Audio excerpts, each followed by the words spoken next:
জয়দেবপুর থেকে অথবা মাওনা থেকে, এখন আমরা রাজেন্দ্রপুর থেকে আসি। আর আমরা আশা করতেছি 2-1 বছরের মধ্যে আমরা বাগের বাজারে আরেকটা অফিস করব।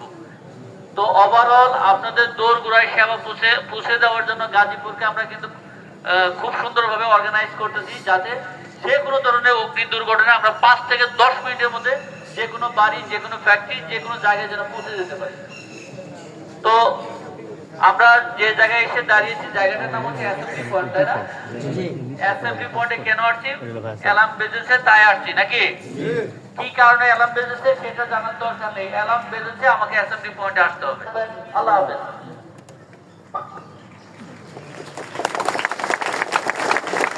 সবাই সুশৃঙ্খল ভাবে যার যার ফ্লোরে চলে যাব।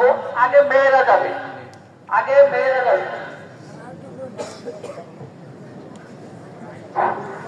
আপনারা উত্তর পাশ থেকে মেয়েরা আগে প্রথম দিকে যাবে, তারপরে এক লাইন পর আরেক লাইন, এইভাবে সবাইকে সুশৃঙ্খল ভাবে আবার ফ্লোরে যাওয়ার জন্য সেইভাবে বলা হচ্ছে।